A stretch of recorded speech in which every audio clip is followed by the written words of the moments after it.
Ladies and gentlemen, welcome back to Short Story Long. This week I'm sitting down with my new friends, Cory and Johnny. Cory and Johnny have a podcast called Business and Biceps. We got connected, and to be honest, I didn't know much about these guys or their story. I knew that obviously they're entrepreneurs, they have a really successful podcast, but I wanted to sit down and learn a little bit about what they do. And I have to say that I was incredibly pleasantly surprised. I mean, these guys are just great guys. We have a lot in common. They have started some incredible businesses, both separately and then joined together. They have a lot of great energy. They know how to talk on microphones. They've been through a lot. Their stories are incredible. They're just the perfect guests for this show, and I can't wait to share their interviews with you guys.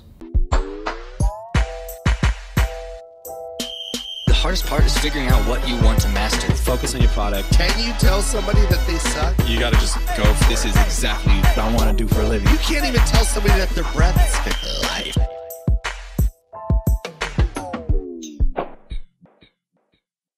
And here we are. Welcome back to Short Story Long. Today we are joined by Cory Gregory and John Fosco from Business and Biceps. Is the name of your guys' podcast? Yes, sir. And the business is Max Effort Muscle, right?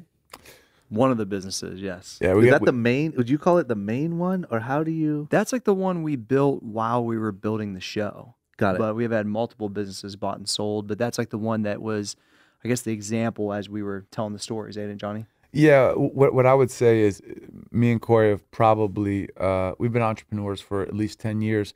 I bought and sold a handful of business.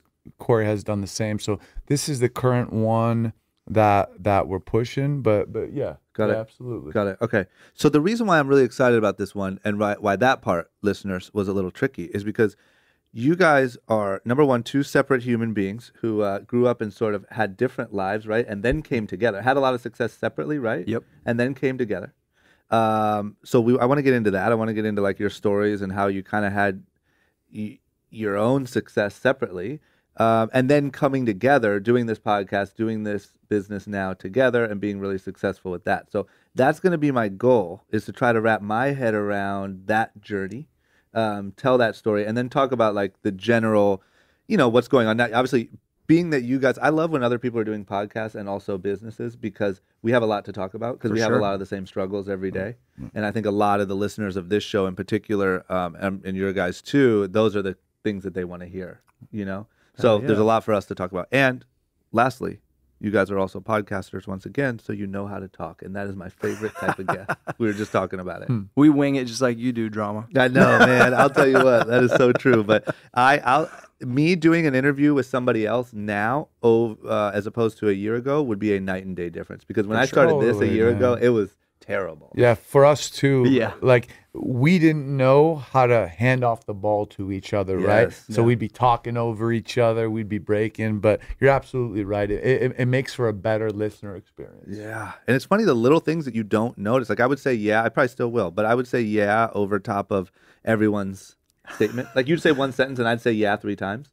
Like you're nodding, but you're actually saying it at the same time. Yeah, because I feel like if I don't, you don't know that that's my normal day-to-day to let you know I'm still engaged, right? But on a podcast, you just sound like an idiot. So it's all those little things that I feel like I slowly am getting over. It's very much a work in progress. I did the and I listened back. I'm like, I sound like an idiot. Yeah, I'm an ummer too. Yeah, serial ummer. I think like sharing their stories, I'm excited for you guys to hear Johnny's out the gate, and it's like in mine in our own right. We have blue collar backgrounds, drama. I'm from Ohio, like you. Really, what part? Yeah, I grew up in Steubenville, so the Ohio Valley, but I live in Columbus still, so I know that you got roots there, and just like, Johnny's from Chicago, like just like the blue collar stuff, man, and what we're applying. So, Johnny, why don't you start them off? Johnny, let's get into it, man. Tell me, like, this is what I try to do, and obviously it's a little different because there's 2 of you, but I like. Paint me a picture of your general childhood. Like, what did it look like? Family situation, brothers and or sisters. Right. Were you getting into trouble? Were you a good kid? Like, kind of paint me that picture if you can. It was a lonely one, and I didn't know it was lonely. So I had an older brother who, let's say, was a lot more thin-skinned than I am.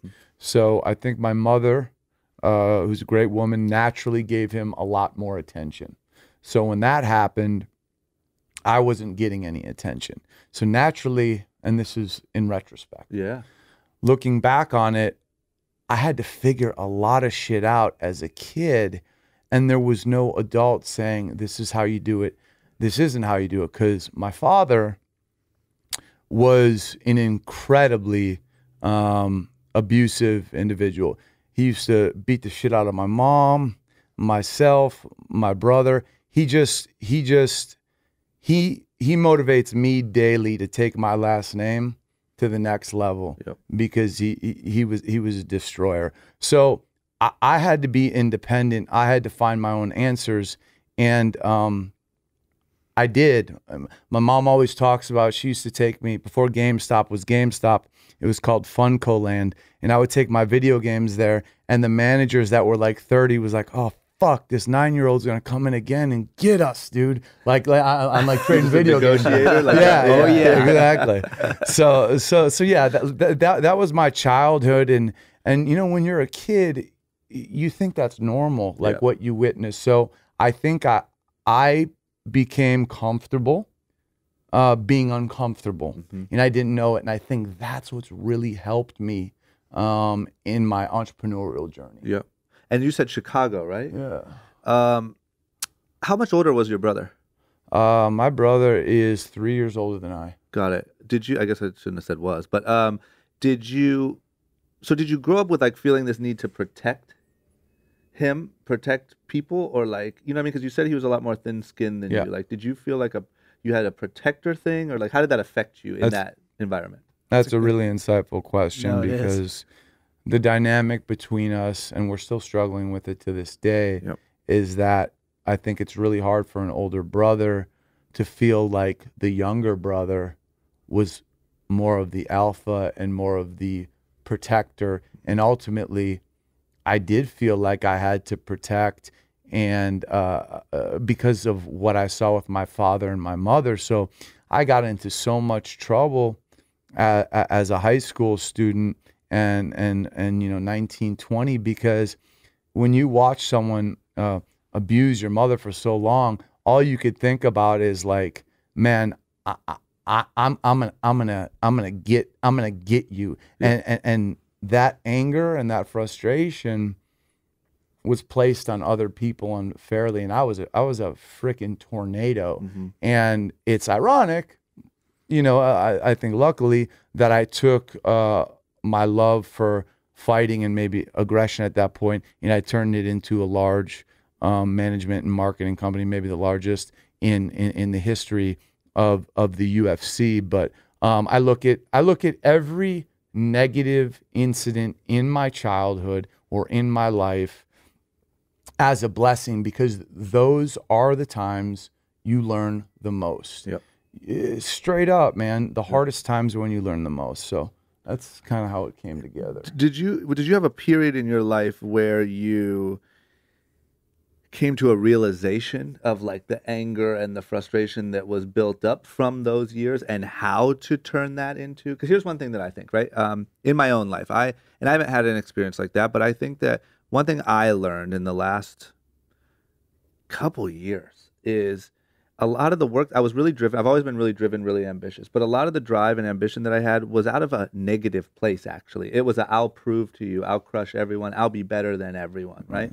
And I always compare it to like almost like a NFL running back, right? Like if your strategy is to just run through everyone, you might be really good for a couple years, but it's not sustainable, right? If you don't know how to take care of your body, how to do things the right way, how to properly do it, you might be really good, but you're gonna be crushed. If you do, you might be able to have a long 10-year career of running through people. And that's the comparison I use, because I came to a realization that I was working from a negative place, and it was working. I had success, but it was so incredibly draining.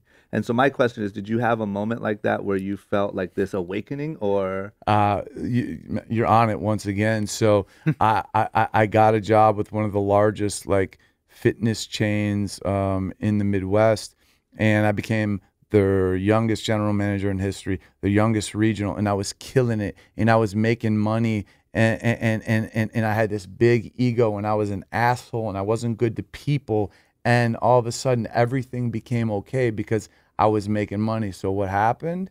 I started popping pills. I started popping a lot of pills, and a lot of pills turned into about 40 to 50 Percocet a day. Jesus. And then one night after work, I took about 30 at once, which I would do typically, and it felt really good. So I took 20 more, and then I went into a state of paralysis on my couch. I was alone, and I was vomiting, and I couldn't move. It felt like I was half asleep, half awake, and the thought literally went through my head, "You're done. You're done." And I went to bed, my eyes closed, and I woke up on the floor with a split lip and throw up all over my face. And 8 days later, I launched MMA Stop, which was the first business I sold. It was an online retailer of all goods MMA, and my gifts came out. So you're exactly right. I wanted to prove it for the wrong reasons, yeah, and it caught me, yeah, and it almost fucking killed me. Yeah, and thank God for that. Ah, yeah, it's incredible. And was that the moment when you're like, okay, this has to change? I literally thought I was dead. Yeah. And I woke up. Yeah. And here's what blows my mind is you were killing it, right? All things considered, right? Like you're making money, you're running shit, you're whatever, everything's good, your ego's, you're on top of the world, you know, but something is so not right that you're taking pills all day, right? You know, it's like that's the weird, and I think there's a lot of people that are not financially successful, financially unsuccessful. It doesn't matter. The financial thing only makes it, I think, cloudier for some people, but like, if you're not clear on that, you're finished before you even start. I didn't deal with the skeletons in my closet. So yeah, I was making money, but I had this evil, dark skeleton in my closet that I wasn't strong enough at that point to deal with. And it almost this close took me down. Yeah. Any advice for like somebody on how to sort of manage that themselves, or how to check in? Let's say I have a listener that maybe feels like, you know what, that resonated with me. I am having some success, or I am feeling, you know, good on paper, but damn it, it's a lot of anger and it's a lot of frustration. Any way to like check that, or to, you know, the one thing that it may sound basic, but I'd encourage people to think about it is, I don't know if there's anything more valuable than being honest with yourself. And the way I prescribe to do it is stay home one night and just have a night for you, no distractions, and think about the things that you don't want to think about. Think about the things that fucking haunt you from your childhood, that, or could haunt you from any other period in your life, and make it through it, because the next time you think about them, it's going to be just a little bit easier. And then you can work your way out of it. Was there anything you had to do? Like, did you have to go have conversations with your mom or anything like that to help? What I did is I had three people. I had a brother who was always intimidated of me, who came up to me crying, just saying, "Man, I can't stand seeing you like this." And I didn't get mad at him because I saw him cry. Normally I'd get mad at him because I was an asshole. Yeah. I had a friend who called me and said, "You were the kid in high school who I knew was going to make it, man. I always used to tell my parents about you, how smart you were, and now you're a fucking pill popping loser. I don't care if you're making money. You're a loser." And you know what? Like, that was showing me love. At that point, I didn't know that was showing me love. And I had an aunt who sat me down. She said, "Here's the deal. I'm not going to judge you. I'm your aunt. I care about you. I love you. But this is going to stop today, and I'll do anything I can to help you." And I think if anyone's struggling from opiate addiction or pill addiction or anything like that, I believe there's only one way to break it, and it's surrounding yourself in an atmosphere of love. And you're not gonna want to, but it's the only thing that can crack that fucking shell and get to you. Love. That's it. And it's crazy how that seems like such a weakness at the time, right? Like that seems like it's almost like when you're in that mindset, like love or softening up or going to people for help is the worst thing you can do. Right. You feel weak. Yeah. Because everything you're doing is to double down on how strong you are. Right. And you're saying, I don't have a problem. I don't have a problem. If I say I need help, I'm admitting I have a problem, but I don't have a problem. And it also crushes your ego, because it's like, I needed these people's help. Right. When your whole thing is, I don't need anyone. Look what I accomplished. Look what I'm doing. So if you say you need your aunt's help, or your older brother who you always protected, you know what I mean? It's like that crushes your whole castle you've built, right? But as you, I think, progress in life, as I'm sure you will know, you know, having all kinds of success, like, and Cory talks about it all the time, the word help is one of the most important words we all can say, because we have to be honest with ourselves. No one, I don't care how much money you make or who you are, no one can do it all. Yeah. If we're good at one thing, maybe two, that's fucking epic. Yeah. You know what I'm saying? so It's one of the true. most powerful words people are scared to use. Yeah. Help. Just straight up. Yeah. 100%. Ah, it's so good. Okay, so let me wrap my head around one more piece of your story, just because I think it'll come into play later. Is as far as like, let's say high school years, what type of stuff were you interested in, and like, were you good at school? Was it sports? Like, where did I always try to wrap my head around where people's entrepreneurial spirit started to form, you know, and what type of stuff were you into at that age? So at that age, I was not into school whatsoever. I would just kind of be a dick and bully people into cheating so I could pass. I got like a 2.1. Obviously, I was into the opposite sex. I loved any kind of combat sports, from Brazilian Jiu-Jitsu to boxing. That young? Oh yeah. You got into it young? Oh yeah. Oh great. Oh yeah. And basketball. I played with a high school basketball with Corey Gregory, who I think is the fifth highest scorer in LA Clippers history, which I don't know if that's saying much. I don't know if you're a Clippers fan or not, but Maggetti was out here for like 11 years. He's a boss, so I man. played ball. I am just by residency. Right. But from the entrepreneurship tip, the one thing I could say is everyone used to say, man, how do you always have so much cash in your pocket? And what I would do is I would set up card games. When everyone else would be doing the high school party, I would set up the card games, and I'd say to my buddy on my right, hey, when I double tap your foot, this is what it means. And the buddy on the left didn't know I was working the buddy on the right, but somehow I was taking home more money every night than everybody. That's kind of what I was doing. Dude, that's that entrepreneurial spirit. That's too good. Yeah. Cory, Yeah. tell me about life so how far from Columbus, I should know this. Yeah. How far from Columbus is where you're from? It's about 2.5 hours. Oh, so what way? Ohio Valley, it's down like right across the river from Pittsburgh. So it's like right on the river, coal mining country. Yeah. It's like I don't know why I don't. Yeah. How far is that from Akron? An hour and a half? Yeah, like 2 hours maybe. Okay. Yeah, it's not that. It's kind of in you know, at this point it's kind of a depressed area. You know, all the jobs are pretty much gone, and you know, part of my history is being a fourth generation coal miner. So I mean, great grandfather, father, uncles, myself, even I did it for 6 months, saved my money for my first gym, you know, at 19 years old. So like growing up in that area, it's steel worker, coal miner, construction, sawmill. I mean, it's like, so that's growing up like super blue collar. And, you know, I wanted to experience it because I knew if I could apply that to whatever I did, it could be successful. Because those people, you know, the people where I grew up just worked so hard. But I just never felt that they were passionate about it really. And I was like, man, I got to find like what my jam's going to be and apply what's ingrained in me, you know? So that was kind of a big thing for me kind of growing up. Was anyone, no parents or anyone was entrepreneurial?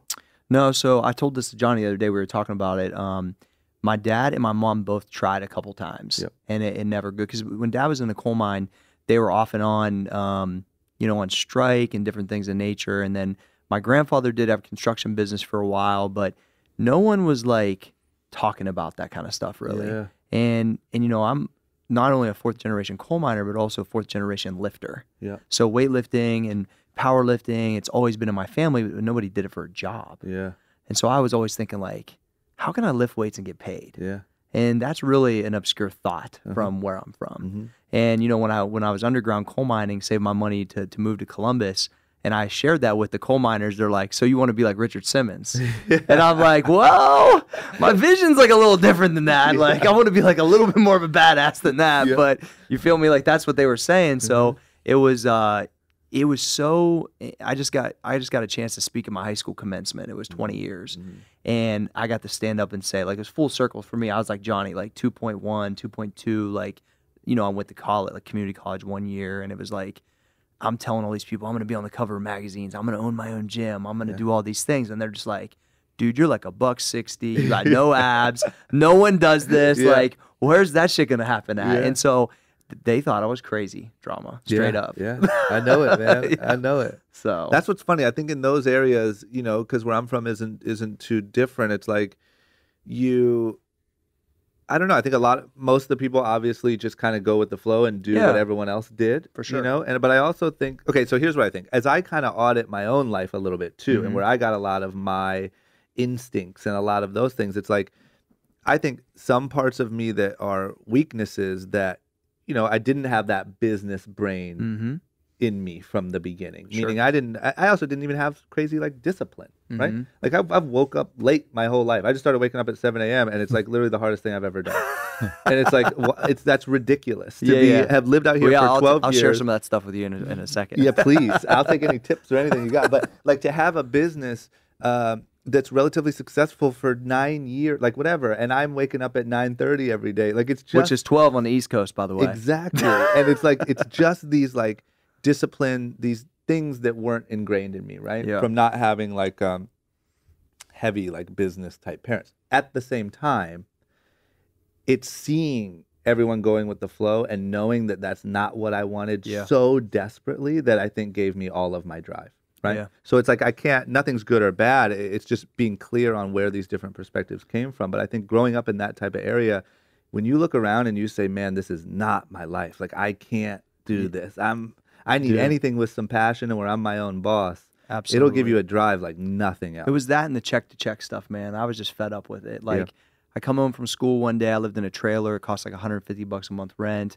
I see my mom's W-2 on the table. She's waiting tables. And my dad left about when I was 11. He's around, but he wasn't really like raising me. And it's like, I'm just like, how are we living on this? You know, my grandparents helped. And it's like, and I'm thinking like, man, this got to stop with me. Yeah.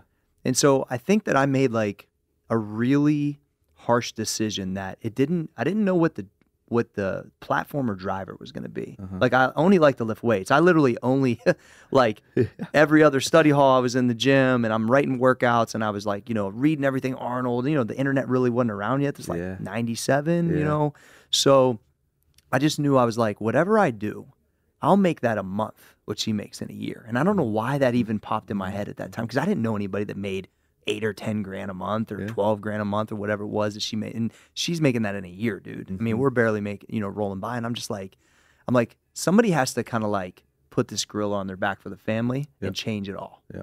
And then the next generation, the financial IQ, the things that I got 3 kids, like they see what I do and they're just like, they believe, well, I should be able to do what I love to do. Yeah. Why can't they try it? Yeah. You know, leading by example. So I think that day was really important for me. Is like, I was like, all right, stuff's going to change. I got to figure it out. I'm going to find my passion. And it didn't come easy. It was like when I got the job in the sawmill originally, I started saving money so I can move out of there and try to, you know, start a personal training business of some sort, go to college for a year. And my stepdad, who's a coal miner, also said, hey, you know, you can make $20 an hour. Or it's $14 an hour and then $21 an hour overtime, and they won't say no to overtime. You can work as much as you want. And there's in between semesters and quarters, because of when I got out of school, I had about like 5 or 6 months. Dude, I was pulling 90-hour weeks. Jeez. Not every 2 weeks, a week. Yeah. So, you know, I'm a kid. I'm making like $1,500 a week after taxes, and all I'm doing is lifting weights and working because I'm so focused on. I mean, dude, coal mine's like 40 inches high. Yeah. I'm shoveling on my knees, and I'm thinking, you know, I'm about to be the real Zoolander, which I hadn't started yet, right? And so I'm thinking, if I can get out of here and I can go live this, no one's going to have this story. And it just doesn't exist, man. And so I just had a lot of passion for trying to live my dream, and I wasn't, you know, afraid of working to get it. Yeah. And so I just started piling paychecks, man. When I quit the coal mine to move to Columbus, I mean, I had like 6, 7, 8 paychecks. I hadn't even went to the bank yet. Because I didn't even care. Yeah. I wasn't messing with no girls. I wasn't chasing anything. I was just working, training, and trying to get up out of there so I could give it a shot. Oh, how cool. You know what else I don't know, maybe it's just never resonated with me, but I've never heard anyone explain it the way that you just explained it, as far as like sort of like this stops with me, with the family. It's a tree, bro. And then thinking about like if it's a tree, your branch progressed the whole family so far, you know, because now your kids have a different outlook. Now their completely kids, you know, different. Like you evolved almost like 5 generations with one generation. I saw it happen. I saw it happen at home with a coal miner named Kenny Dorsey. He left the coal mine and started a gas station, and the gas station then blew up into like multiple ones. And then he got his sister to get a gas, and then his other brother got a gas station. And then before you know it, now it's on the 2nd or 3rd generation. and they just run it, dude. Yeah. And so he had to take that. He changed everybody's life. Yeah. And I was like, not only can I hopefully do that for my family, but for my area. Yeah. Because there was no one that I looked up to in high school. It was like, oh yeah, like, you know, obviously Twitter and all that wasn't around. So it was like, there's no one to access, and just no one was popping off, and no one I could really look up to. And it was just like, man, somebody got to do it. Yeah. And I just, for some reason, I just like, it's got to be me. Yeah. Isn't that interesting? Sometimes that messes with me a little bit, you know, because it's like It's a lot of cool it's a that you lot of have like it. pressure though to put on yourself. Yeah. But working with a chip on my shoulder in a positive way, Yeah. like, But how do you keep feeding it, you know? Like, how do you ever worry it could burn out? Or do you ever, do you have any exercises to feed that? Because I'm obviously a thinker and a talker and a whatever, Sure. but, you know, I feel that I have that also. But then Mm-hmm. sometimes I'll get so deep into like, well, shit, man, how do you make sure that thing stays strong? You know, like, how do you feed that? because I'm not done. Yeah. I think that's what it is. It Yeah. ain't there yet. One thing it's been great is my grandfather, the one that taught me how to lift weights when I was 12, Mm-hmm. and he had no clue. Like he's a World War II vet. He's 91 now. He's seen the whole thing. Yeah. You know, he saw the height of Muscle Pharm when it was killing it. Me working with Arnold. He's seen all these different businesses and growing my gym and all these different things that I'm doing with Johnny now. And it's like he's seen it all from him saying, "Hey, after work, I need you to start lifting weights because we need to help build your confidence." Yeah. And took it. I think you keep that going to obviously every individual is different, but knowing what drives you. So for example, me, I don't know why, once I make a business successful and it's kind of operating like a machine, I want another fucking challenge. Yeah. I Yeah. live for the challenge. Absolutely. So I try to package it up. So move on. If you're not challenging me, I get bored. Yeah. So I think you really gotta soul search and say, like, why do I do it? And for me, it's the challenge. Yeah. Well, it's also too for me, drama. Like I was able to make my true passion of lifting weights my job. Yeah. Now it started as personal training. It ended up being supplements. It's online stuff. It's been so many different things, and that's meant something different over years. But I get up every day at 3:30 a.m. Jesus Christ. to be to the gym by 4. And What time do you go to bed? about 10. You really? Yeah. You So sleep 5 hours? yeah, 5 to 6. Do you train yourself to do that too? Yeah. I need. So you I just need what you some do, work. drama, is now you're at 7. It's Yeah. good. Yeah. Now go to 6:30. It takes time, right? And I used to always think like this because I'm not the strongest. If I talk from a weightlifting standpoint, not the leanest. I've been on 12 covers, which is pretty cool. But it's like Yeah. I'm not the leanest guy. I'm not the strongest guy. But I outwork Yeah. my competition because by the time I'm getting out of the gym, dude, they ain't even out of bed yet. Mm-hmm. And I'm like, well, if you want to try to come at me, then you're gonna have to do what I do. Yeah. Unless you're just so efficient Yeah. that it's unbelievable. Yeah. And so I challenged that, and I've been doing this for like a long time. Yeah. I've been in the game since '99, man. How long have you been waking up at like an ungodly hour? So so I've been training. I've been training like between early as 6 and down to 4 for probably 7 or 8 years. The 4 a.m. crew, which is kind of like this infamous crew of characters I got out in Ohio. We've been doing that for about 2 years, and I had like 6 people at 5. I moved it to 4. It's like 30 deep. Really? All walks of life, man, from high school kids up through guys 50 years old, still squatting over 500 pounds. My dude Todd is a local coach, and it's like, man, it's like it's like your high school weight room of competition and tribe. Yeah. No one cares what I've accomplished or what I've done. They're there trying to beat me every day. It's my joint too. It's old school gym. It's raw. It's uncut. It's throwback. It's 1970s. Yeah. So that's kind of kept me grounded in that passion for fitness and business, is that discipline, man. Yeah. And just like that, I've always had those I call them daily success habits. And if I adhere to them, meaning I get up and be uncomfortable, like Johnny said, get used to being uncomfortable. I'm in the gym, and I'm also doing, listening to guys like you ask great questions on podcasts and sharpening my mind, dude. Then it's like 7 a.m. and let's go. That's so true. I will say, like, this sounds very elementary of me, especially in entrepreneurial land, but like, there's something about, to me, waking up early is the worst feeling, I'd say, throughout my whole day, consistently, right? It sucks. It sucks, but damn it, there is something about starting your day with a win. I know, Dude. like Tim Ferriss, our boy who we were just talking about, we both interviewed, like, he talks about making your own bed. Because it's just having something tidied up, it's having a win the first thing of the day. Yeah. And I'll tell you what, man, that psychological trick. Because it's uncomfortable as shit.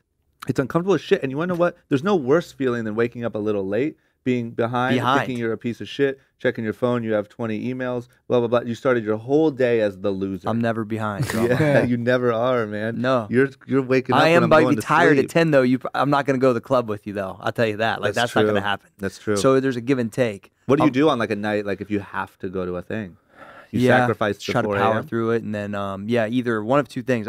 Dude, I'm so dedicated to it. I've flown home red eye and slept in my parking lot and still to train at that time. Because I'll throw myself right into that just so I can go to bed at the right time. It's super important to me, and I think it's like because it's just worked for so long, and I'm such a routine person that it's just like when I come out here, I go 4 a.m. with the crew at Golds. Like I keep the same thing. Yeah. I was with O'Hearn and those boys this morning. It's like I just don't skew from it if I can help it, man. It's too important to me because it's the basis of my whole kind of just my whole deal.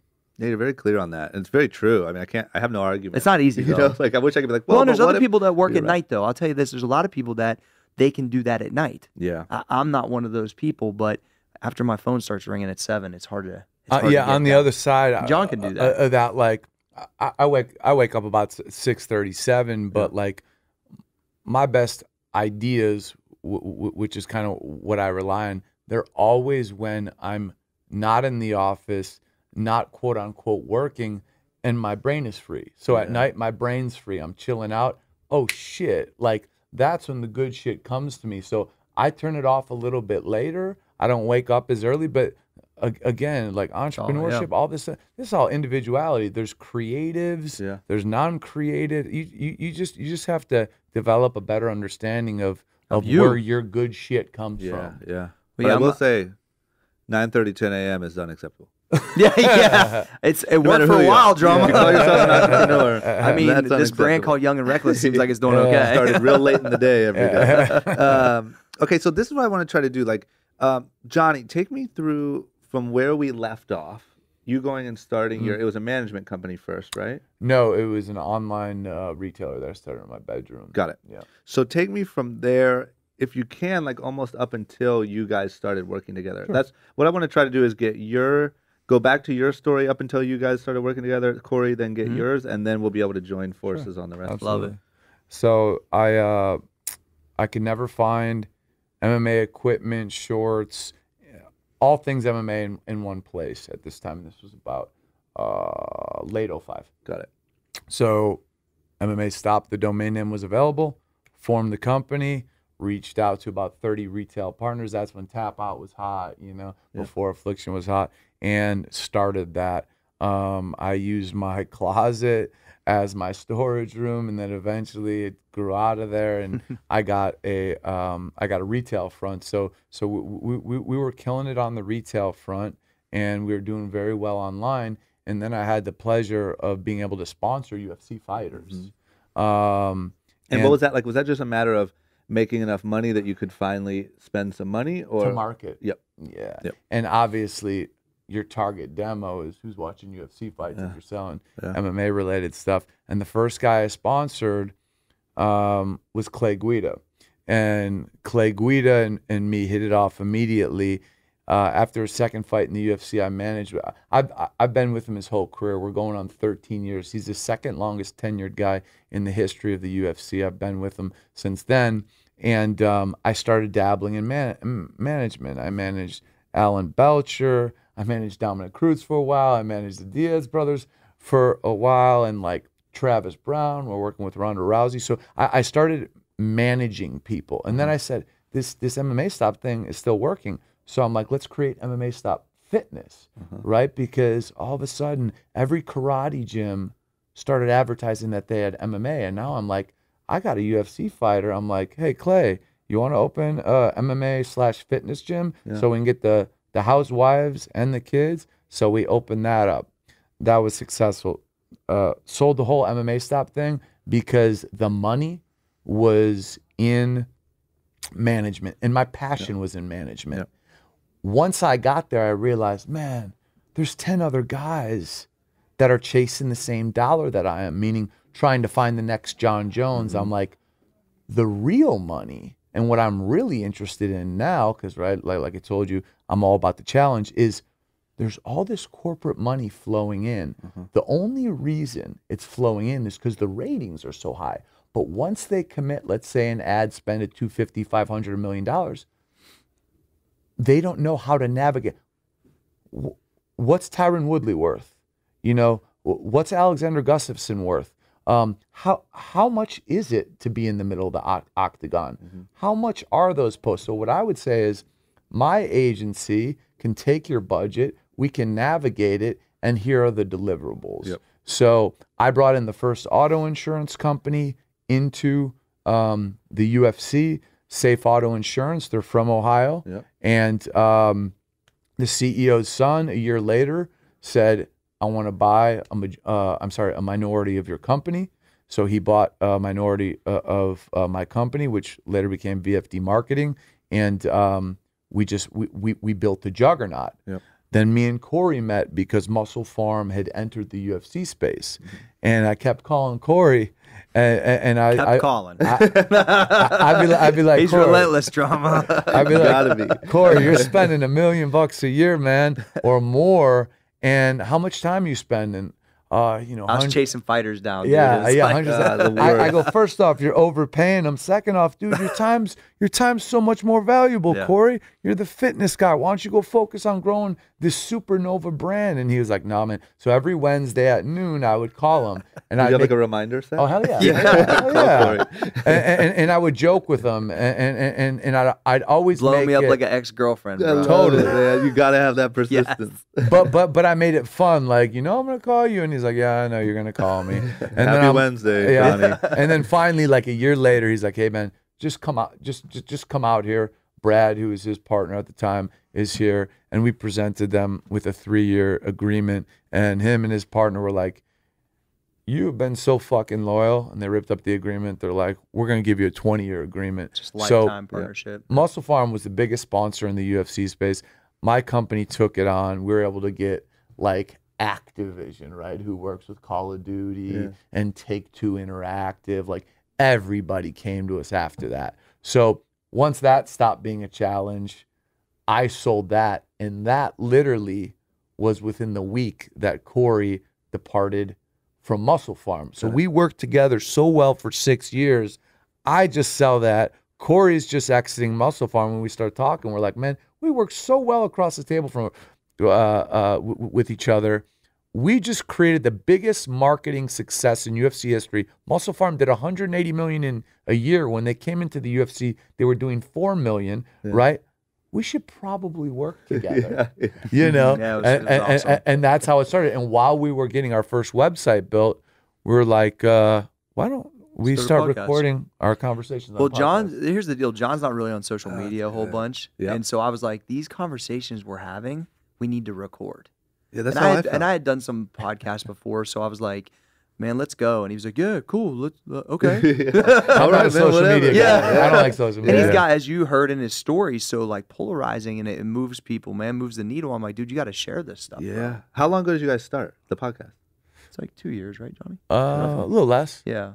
And you just started recording it. You just started like, hey, we'll just go for it. We don't know. Did you have like a solid, or like, we're just going to have conversations about what we're doing? Yeah, we just pick a topic and riff on it. Yeah. Our tagline was activate your mind, entertain, and educate. And we were speaking to young entrepreneurs, but we'd work in little, Donald Trump discussions before he was president and stuff like that. But now it's focused on young, motivated, disciplined people who either are entrepreneurs, want to be entrepreneurs, or just want to come up. It's all takeaways, man. Every show is like a education piece, all takeaways, and from stories that we can tie that, we've had happen to us. Yeah.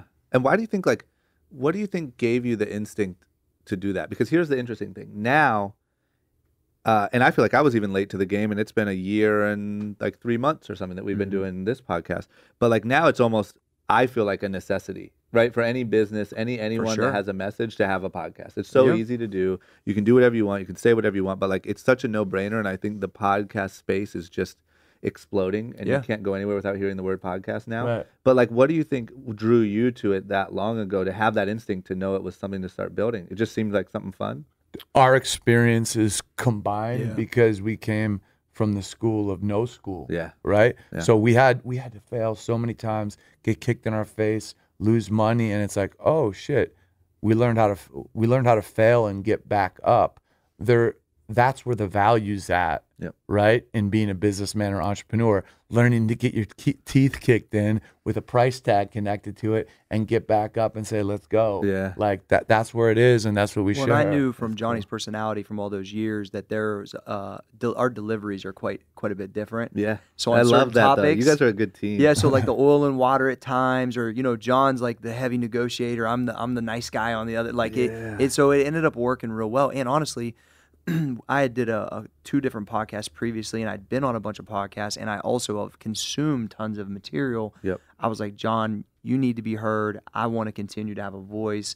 And my crowd on social media was all young, hungry, like high school, college age people from all the marketing that we did together. Yep. And so I was like, they want to hear this stuff, man. As entrepreneurship just continued to grow, it was just time, I think. So we just have fun with it. We got to know. We didn't do it to make any money. We did it just to straight give back, man. Yeah, it's straight up. Very cool. Very cool. And you guys are just built for it. You can just tell. Like the Love way you it, guys man. talk and like your stories and like it's just perfect. And I think it's cool because it's the time when young people want this more than ever. They do. They And need to can hear it get too. more than ever. And my theory is, once again, I have a theory for just about anything. My theory is You have a podcast. You should. right? Yeah. So my theory is like it went through this time where the thought process was you just follow the system. You do good in high school. Sure. You do good in high school. You get into a good college. You get into that good college. You get a good job. You get a good job. You make a lot of money. That is how the I world didn't want works. to sign up for that one. Right? Drama. Exactly.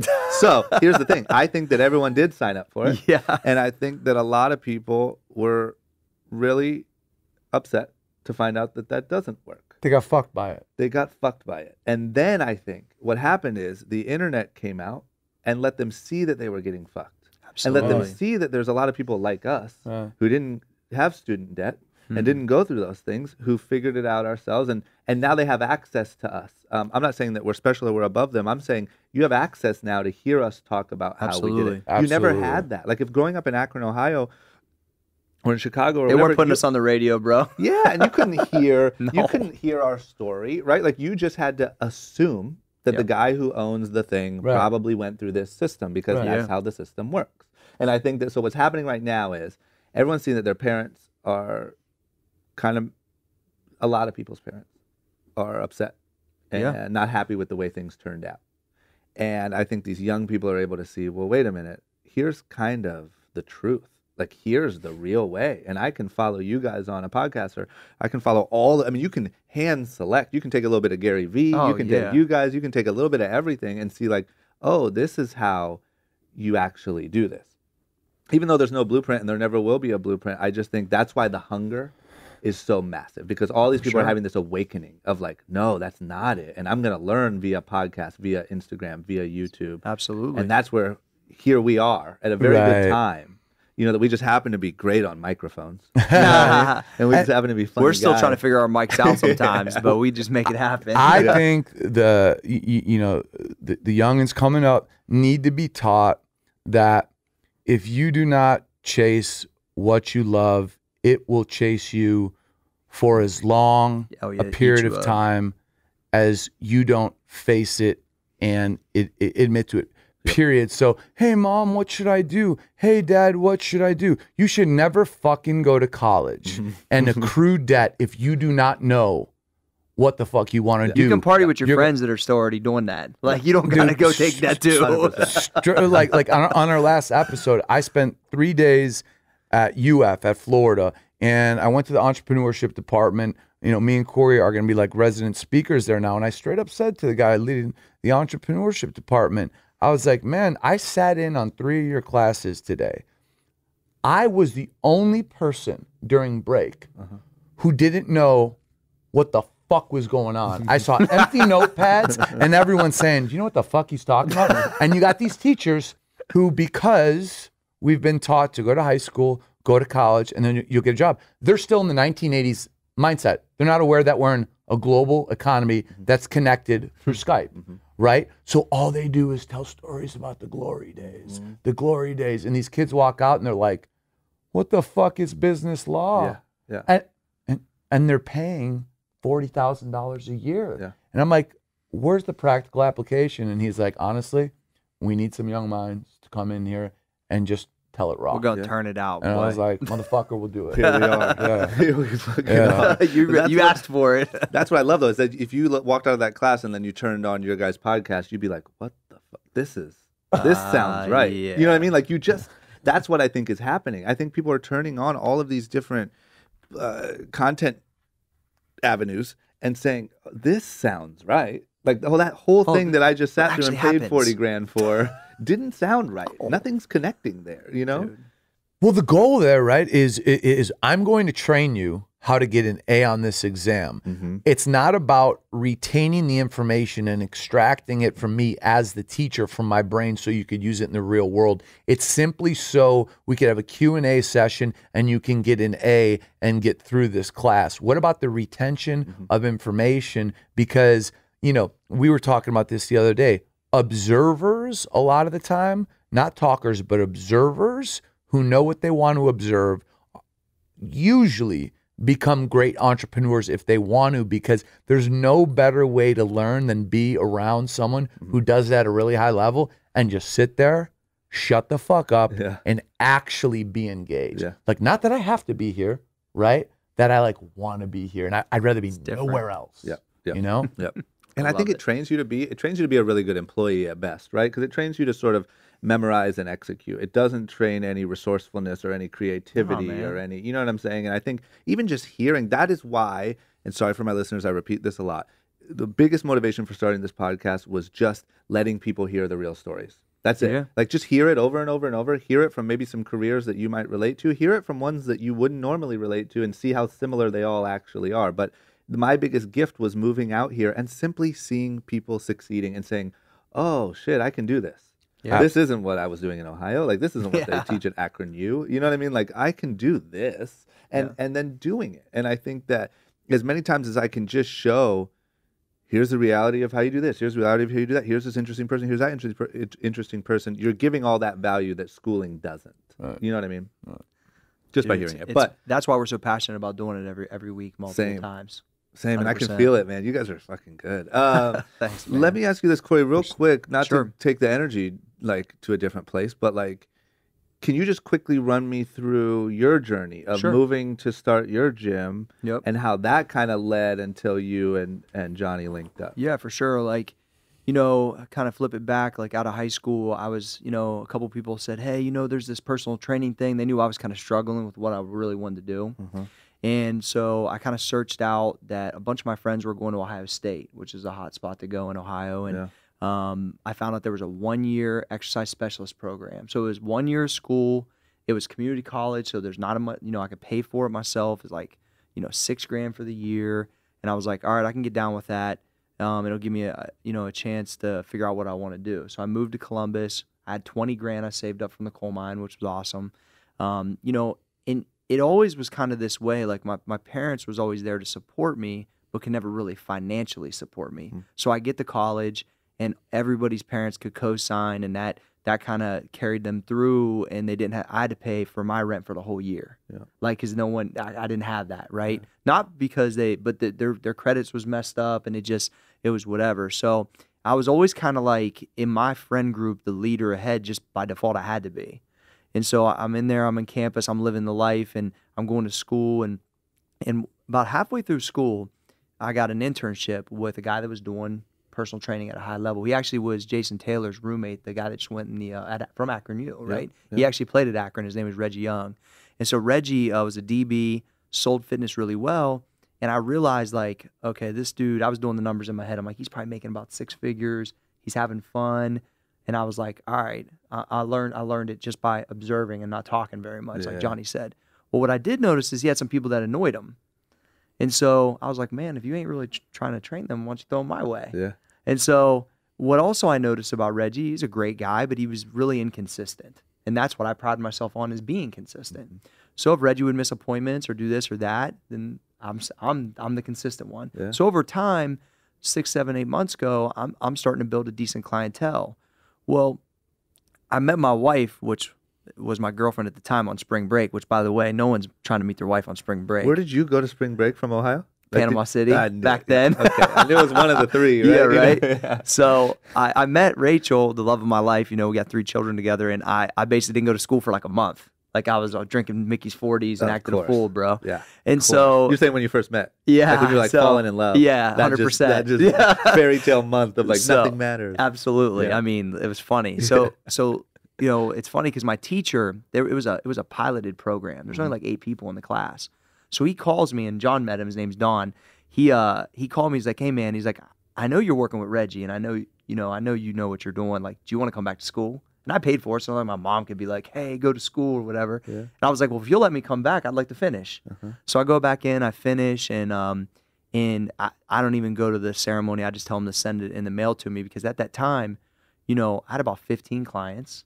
People were paying me to lift weights. Yeah. And the manager of the gym comes to me and he says, and I was at like a barbershop type of thing. Like I was paying $200 a month rent and I could just run my business. It was a great situation for me at 20 years old. And so he goes, the manager job's open here. I'm going to be the new manager. And, now you're going to be paying 20, 30% of what's personal training that comes to the house now. Yeah. So I thought to myself, like, ain't that a bitch, right? I got this situation going. But I always wanted to open my own gym. So I thought, I guess it's time now. Yeah. And so no lie, I had like a credit card, had a $4,000 limit on it. My dude Juice had already been doing some business, and he gave me like $900 because he spent $100 at the club. So I had $4,900. Yeah. I mean, it's like I wrote. He said, "What's your business plan?" I wrote it on a napkin. I was like, "You give me $900, and I'll pay you $1,200 back." And I said, every month you come and just mark off month 1, month 2. It was hilarious, right? Yeah. And so I started looking instantly. I told that guy like what he wanted to hear, and I just walked out and I started looking for my own place, man. So 20 years old, I'm trying to find my own personal training studio. Yeah. No backing, no. I mean, I don't really have anything to lose at this point, and all my clients followed me. So I was 20 and a half. I mean, I celebrated my 21st birthday as a business owner. That's like so cool. I was already in business for 4 months, 15, 20 clients, and it was, dude, 900 square feet. It's terrible. Just like people really came together, man. They're donating dumbbells and they're like trying to support my dream. Yeah. And it's funny thing is I talk about this all the time. If it never got better than that drama, from where I'm from and what I was trying to do, I was winning, dude. Yep. So people always ask about what success was. To have 15 to 20 people pay me $25 an hour to teach them how to lift weights, dude. Yeah, what? That's it, yeah. Yeah, so like right there, and that's at 21. Yeah.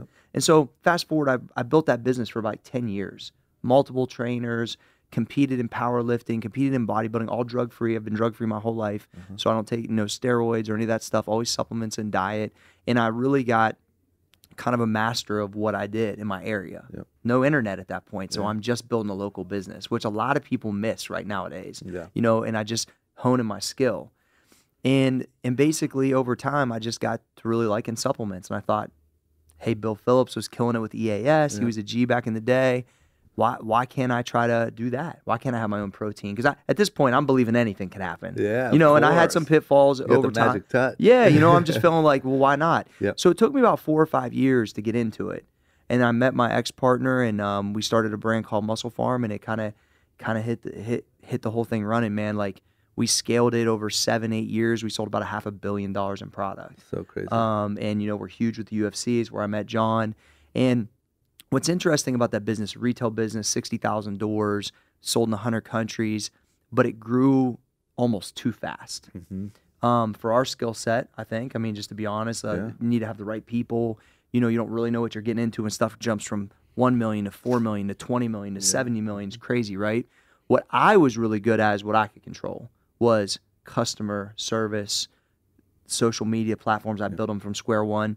All the content. We had Arnold Schwarzenegger as a partner. Tiger was a part. Like I worked alongside Arnold and created these unbelievable things that we had, 50 and 80 million views on bodybuilding.com. And I was like leading by example as an executive, hitting covers of magazines, doing all these things. So, fast forward, like there was goods and bads of something that great. It reached a lot of dreams for me. But also there was a lot of things that it fell short of. Yep. And so what's awesome about, connecting with Johnny through that process and getting a chance to do now a direct to customer brand. Yeah. Do things the way I would have done them differently. Yeah. Choose to work with the right people, I would say, and also just continue that process of leading with value, creating a good culture, building a brand, and just doing what I love. And at the end of the day, man, this is what I love to do. Yeah. And I can't fake it if I tried it. That's so cool. But I got to do some cool stuff. Like, I mean, Arnold Schwarzenegger said, "Yeah, I want to work with you." Yeah. And was it your job to go hunt those people down? So part of it is actually Tom Arnold, who's a local guy here. It was a friend of a friend that he said, "Hey, you guys are doing good. I think Arnold will at least listen to you." And we came to Santa Monica and had a chance to pitch the man, and it was an epic. It's an epic thing, man. I got to tell you, one of my fondest memories of that was I had shot the cover of Fitness RX with my kids on it. It's never been done before. So all three of my kids are hanging off me. I'm ripped up, like feeling good. Well, it was like on newsstands at the time, and one of the investors bought it and brought it to the meeting. My ass didn't even think about it. I don't know why, I guess. So I'm talking to Arnold. I'm pitching him, and he throws him the magazine. And Arnold's like, "Oh, okay, like this is you." I'm like, "Yeah." He's like, "This is cool." And I'm like, "Well, shit, yeah, you're the GOAT, bro." Yeah, Like you just said, and he like, I look over and he's got the pull out mat, like the pull out, like, and it's me, and he's like complimenting me and talking about my gym, and I'm just like, my mind is just toasted at this point, right? Yeah. But I got to tell you, all those early mornings, all that personal development, dude, I was ready to be there. Yeah. Like I wanted that. That's how you change that family tree stuff. Like when you get in that moment, you kill it. Yeah. And that's what I couldn't wait to get in there. I was like, if I don't come out of here with this dude working with me, then I'm never going to let myself live it down. Yeah. So that to me was everything. And we did business for a while, and we're still friends to this day. He's a great mentor to me, and it's been amazing. That's so good. And you also never, I mean, obviously you've never, it makes all the early mornings and all the time worth it. I mean, that goes without saying, right? I mean, when Discipline, man. I always say like that feeling of walking out of that successful meeting or that one thing makes it all worth it.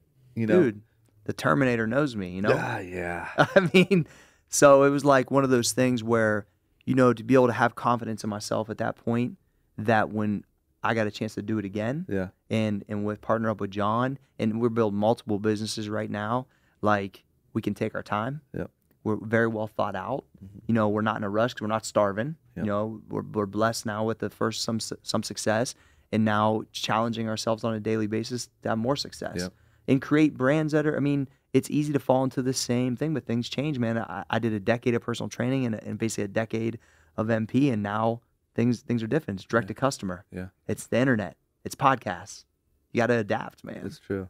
I think you're like clarity. Like, I think so many people, that's where they just get destroyed, is not accepting that fact, And I think that it's cool. I think it's really cool that it's sort of once again lined up with the time where you guys were able to start new businesses. Like, it seems fun to sort of link up with somebody who you did business with for a long time, who you respect, sort of take advantage of the social media stuff as it's starting and be able to make those decisions with a clear mind, and sort of start from scratch and have all the knowledge that you built over all these years, right? Because I have met, I'm sure we both have, so many people that you're just watching ride the Titanic down to the bottom of the ocean, and you're like, really, man? Like, you don't see it, And it's just like, no, it's gonna be fine, and you're like, the problem is I'm the guy who tells them, and then they hate me afterwards. John's the truth teller, bro. Yes, but you can see it like across all. I mean, at Macy's, you can see it. At, you can see it everywhere, right? But let me ask you this: what are some of the big things?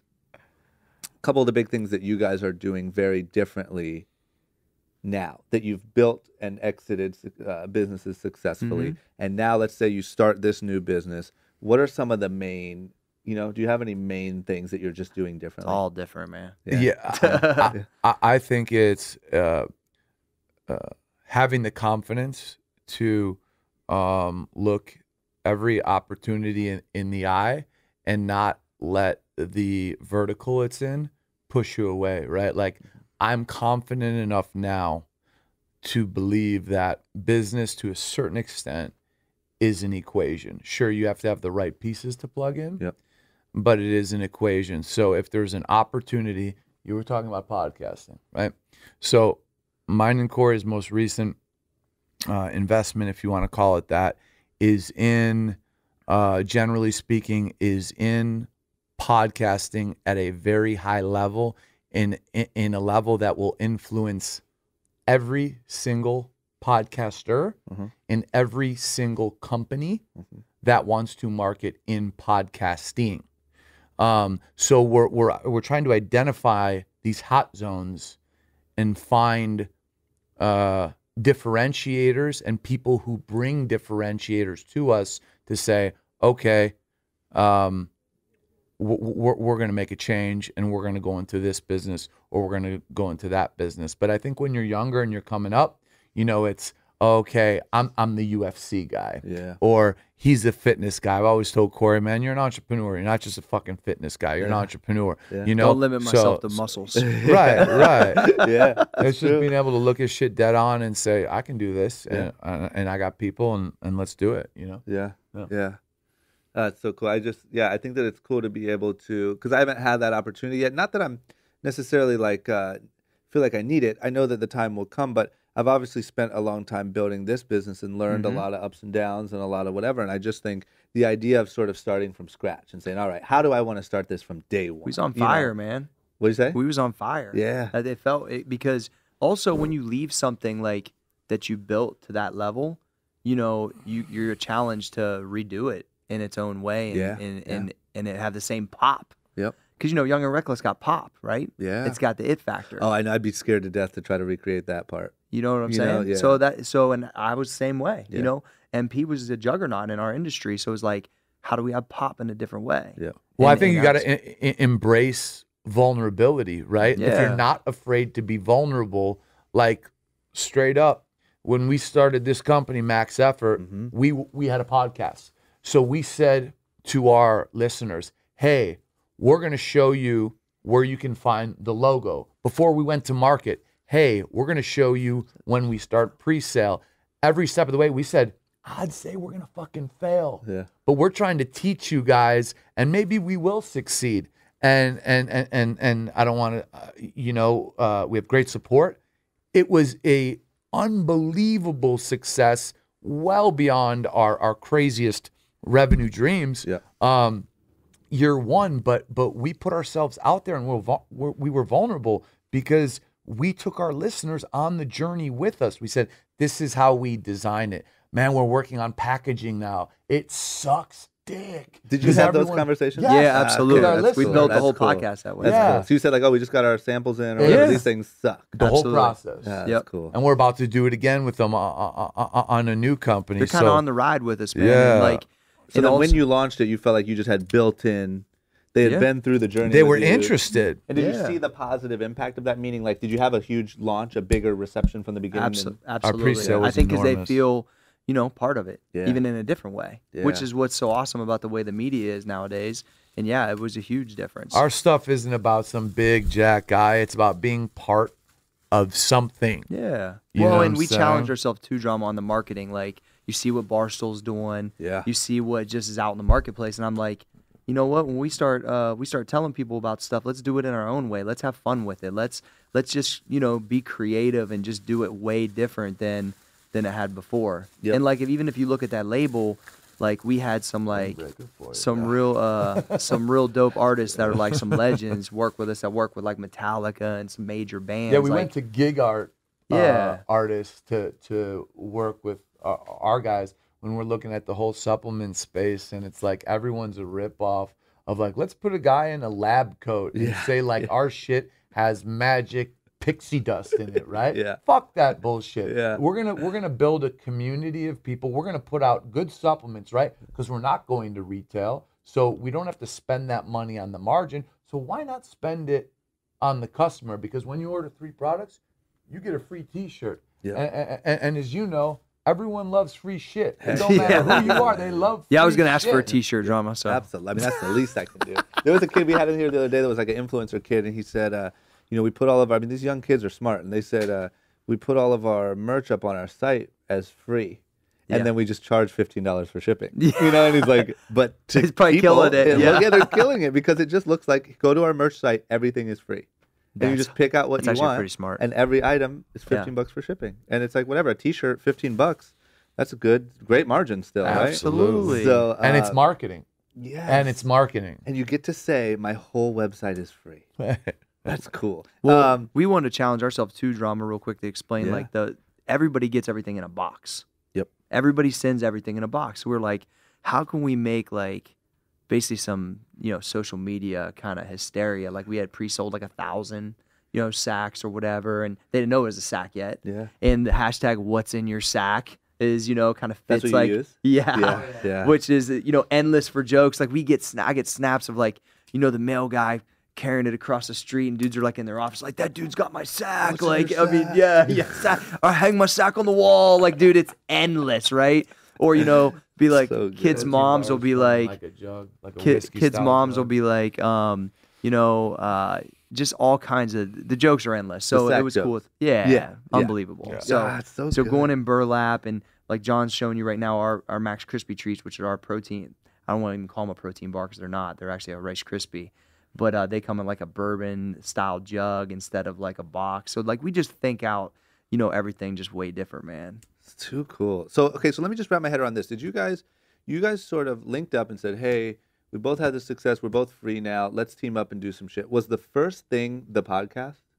No, it was media. So basically, I had contacts from the UFC who were still actively spending on activations in the UFC. Got it. And the problem is at that time, Reebok was coming in with their $72 million investment into the UFC. Yep. So it was funny how the podcast took on a life of its own. And me and Cory were just like, hey, dude, do you want to do a fucking audio book? We can get on our Yeti mics like 8 days in a row and just put it out. We put out an audio book called Entrepreneur or I Wantrepreneur. saw that. And it went to #1 for 4 days on business, and it was #4 overall behind Bill O'Reilly killing fucking Me and Kennedy John were like, Part 8. holy shit. We're like, what the fuck is going on? Dude, I'm getting royalties like a rapper now. What the fuck? Dude, iTunes check. we were, Oh, man. I remember going to the gym in the morning, and I brought up the top 100, and I like started obviously at the bottom. Yeah. And John wasn't out of bed yet. We were like 6. I couldn't wait for him to get up. Like I was blowing him up. Like, dude, we're about to hit #1. This shit's crazy. So we started turning up the heat on social media too, and everybody rallied around us. It was cool. I'm not even sure the book is The okay. book sucks. Yeah. The book sucks. It's I don't want good. anyone to Hey, go buy that The material's shit. good. It's embarrassing. It's like a podcast, basically. We said fuck it. How long is it? Dude, we just talk and like we're 6 like, hours long, you isn't it? need drive to be a No, businessman. Did you write it first? No, we just bro. recorded We're it. talking Yes. You can do that? with Yeah, no yes. breaks. Oh No, my see? God, I didn't know you Yes, could you do can do it. What We the No did it. fuck? limitations. And we are #1 iTunes bestsellers, by the Oh way. my God, Danny, we're writing a book tomorrow. Yeah. Hey, Just don't Hey. listen to ours. I'm embarrassed. hey, shit worked though. It You know worked. what's so funny is though, just yesterday somebody tagged me like, dude, this is the best. It's either the best shit ever Yeah. to some people, or they think we're like fucking adolescents that idiots. don't know how to, like. Oh. It's like you're not in the middle. You're one or the other. Like Yeah. you think we're awesome. So yeah, it was pretty funny. Oh my God, how cool. How cool. We basically don't give a fuck, bro. We No, just, I get that. I get that No from fuck. you, and I like it. It's really special. What? Okay, so also run me through. So would you say that this max effort Mhm. is the main focus of all of your businesses, or not even? At this moment, Yeah, you- it's the one. It's running right now. Okay. So, and the brand, like creating that brand, and just like as we're creating some clothing, as John threw to you, and I'm creating other products like actual containers of products, and SKUs.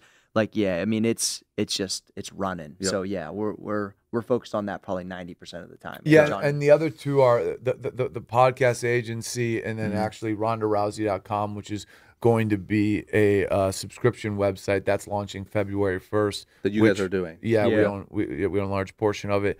and Ron is a partner in Max Effort now. Yeah, too, so yeah, she's a partner. We're in Max launching a Effort. women's line at the Arnold And it's Classic. crazy to think that Business and Biceps is a fucking business. People are paying us to Yeah. talk. Yeah, I On the always. show, on the podcast. Yes. yeah. Yeah. Trippy. I'm always like, John, like we just got paid to talk on our laptops. Yeah. It's creepy. Yeah. And you guys do it from different cities, or am I wrong? Yeah. Yeah, I'm in Ohio. Johnny's out Huntington here. Beach and in Ohio, yeah. We just told you guys what system to use. Like we had some audio problems, not gonna lie, like trying to figure it out. Yeah. But we got one now that's super crisp. Oh so, yeah, we need that. Yeah, yeah, yeah. We've it's had dope. some slightly. I mean, it's getting Because you better. can get more but guests on too, drama that you can't get in here. You know there's what I'm so saying? many, You could just, yeah. Oh, I'm sure with your contacts, you could But even slay the it. littlest audio problem will mess up the whole thing. Of course, like it just yeah. messes up the whole vibe. Absolutely. Okay, so then here's the other thing I want you guys to do is run me through again. We started to do it before we started, but like, run me through so max effort. You started it. You said, I guess my first question is No retail. no retail, Straight not website. even a question. No. No retail. Hey, at the Arnold, because I was an all Amazon.com, everybody. None of it. Amazon.com. no, none of them. So just straight max effort muscle. So Yeah. it's like all those guys kind of came my way because I was in all those doors, right? Yeah. Which I was fighting. I would have just, if they would just email me back in the early days, I would be pumped. If the Vitamin Shop would just walk over to me at the Arnold, Yeah. they came through. My one dude from Vitamin Shop is still there. He's like, "You ain't giving this to us, are you?" I said, "Nope, Yeah. ain't happening." Shit's changed, bro. Yeah. And let me ask you this: why would you not even entertain retail? Margin control. Yeah. Margin control. It's like the Wild Wild West once you lay it out. GNC, bodybuilding.com, they're out there like, pa, pa, pa. Everybody's trying to get chargebacks, do all this stuff. That was part of the problem in the old business. And I said, I'm not doing that again. Yep. I control it. And we give a quality product for a quality price, and we're giving swag. I mean, it just has a secret sauce right now. And control the brand too, Yeah. right? Because we're not a supplement company like this shit. Mm-hmm. This shit sold out That's in hot. 56 minutes Yep. online. Now we only printed 252 of them, That's but still it good. sold out in 54 minutes online. And what do we plug it for 2 days on Instagram? 2 days. And only Right. really only Instagram. Just saying this is coming.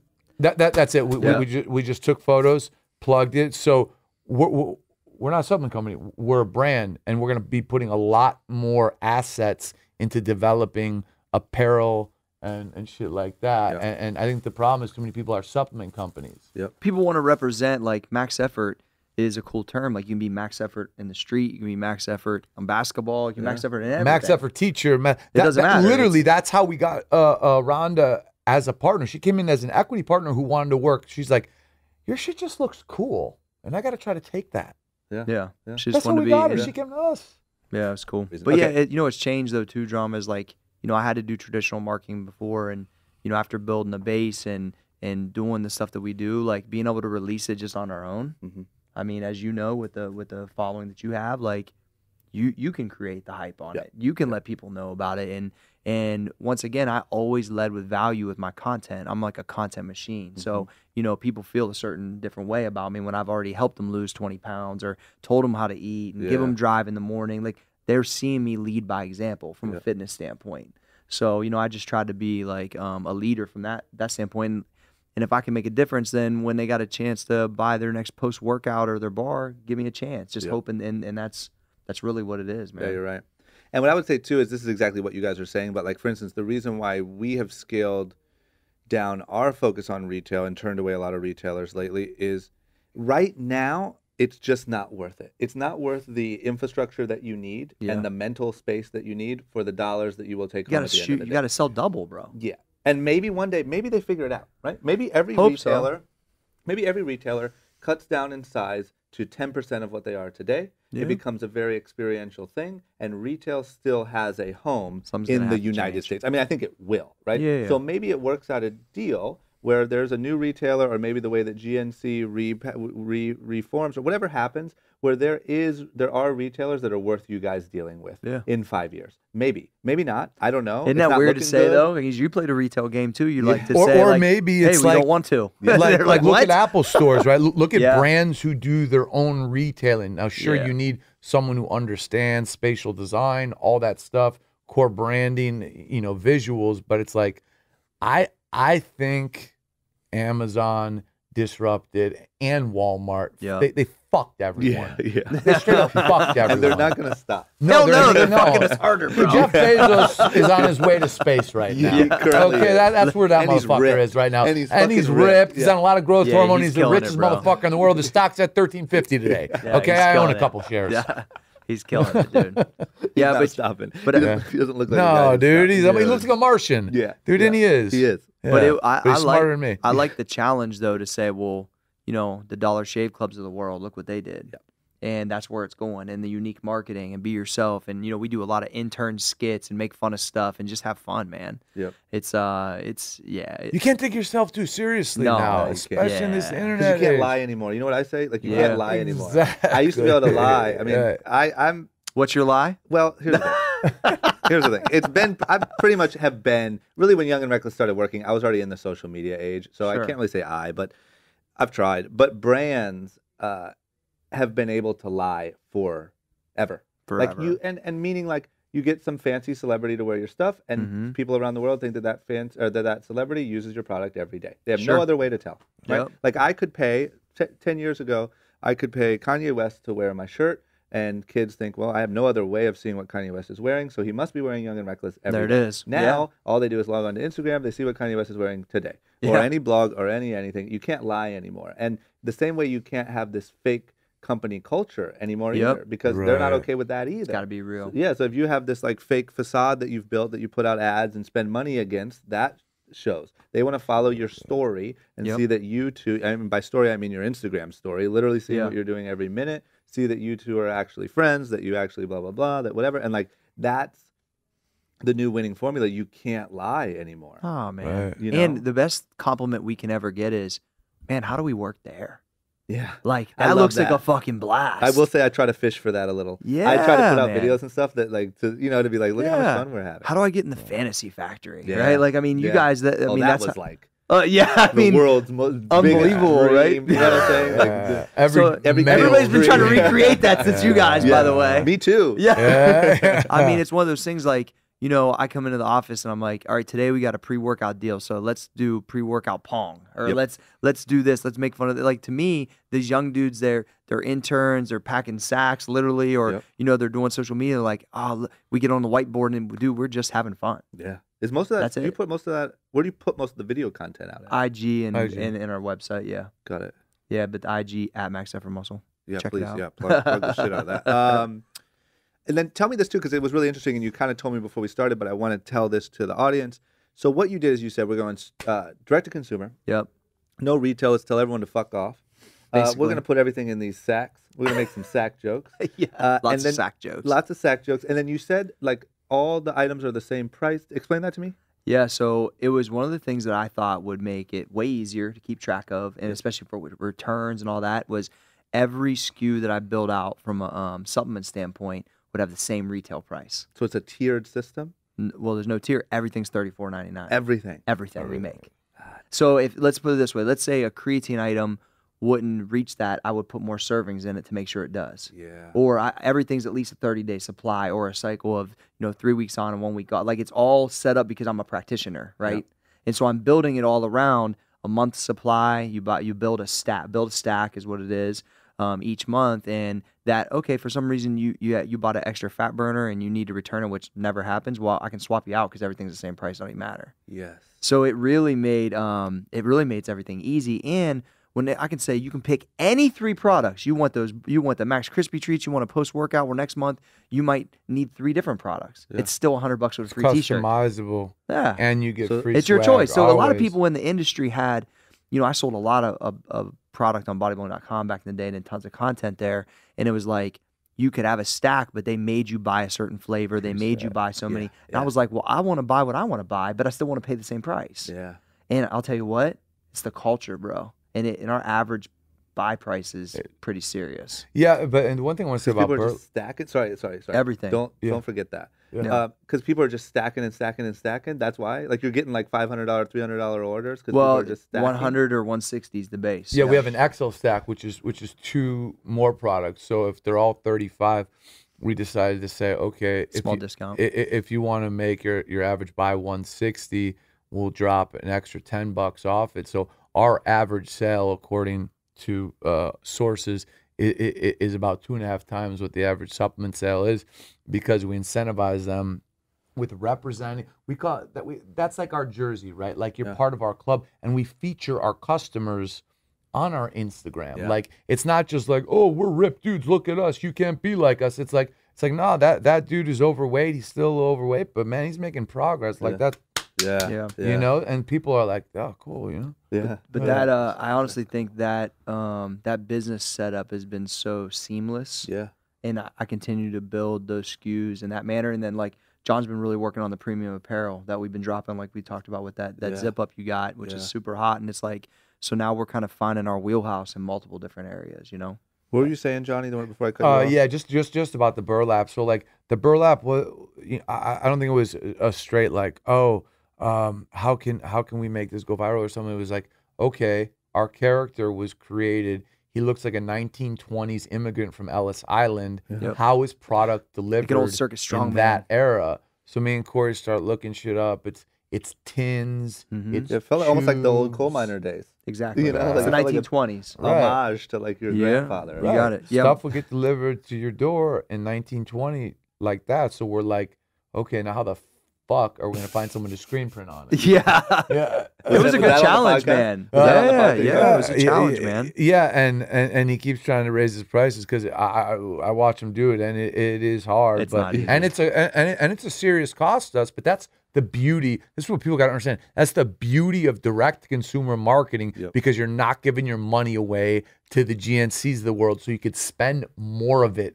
on the consumer. And I give a better experience. quality product, man. So true, man. And It's like so- to pay an homage was like, you know, everybody has their family history and story. Like my great grandfather died in a coal mine explosion in 1936 when my grandfather was 9. So my grandfather was 9 that taught me how to lift weights. You know, I mean, his dad was already starting him to wrestle with him and teach him how to lift weights like when he was 9 years old. And on it was like a week before Christmas, his uncle and his dad died in a coal mine explosion. Jesus. So he was like when I talked to my grandpa, like he was the man of the house at 9, like shooting squirrels so they could eat, like stuff like some stuff you The can't real even deal. fathom now, bro. And Yeah. then at 17 years old, he's at World War II. Yeah. You know, it's like so like that was like my first hero. Yeah. You know, 100%. That's the real deal. Yeah. That's the real like American That hero. is the real deal, bro. Yeah, it is. 100%. And like to this day, I've got at my gym at Old School, you know when the barbells used to be round on each side, like the old Eugene Sandow days. I've got one portion of my granddad's barbell, my great granddad's barbell, and it's split in half now, and it's our chalk bowl. So when you go to chalk for a big deadlift in my gym, that's from like great grandpa Joseph's barbell set. That's so good. Yeah, man. Damn, So that's good. it's all real. What do you think is next? Meaning, like, it's your guys' goal to continue to create content and media and create brands? Is that the bigger part of it? Or, like, how do you carve out where you think this thing is going? Because I feel like you guys have, like, a magical sort of thing here. And I really feel, sitting here talking to you about everything that you've done and are doing, like, you could pretty much take over the world, you know? World together as a domination is team. what we're after. Yeah, you know, I feel that. Especially when you went off and said, like, oh, we're also doing RondaRousey.com and we're also blah, blah, blah. It's like, that's a totally different thing than, like, you know what I mean? So, I'm passionate about the media now, man. yeah. Like I love this because I feel so blessed of what has happened already to me.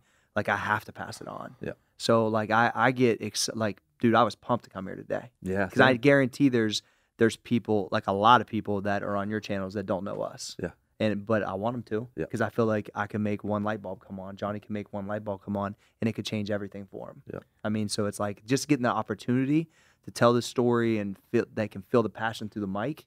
Dude, that's really important to me at this point in my life. Yeah. But that other stuff I get up for because it's just fun building the brands and doing that. But the media and the personal development stuff is starting to almost rival fitness for me. Yeah. Yeah, I would just say, personally speaking, I would use this statement because I try to live by it.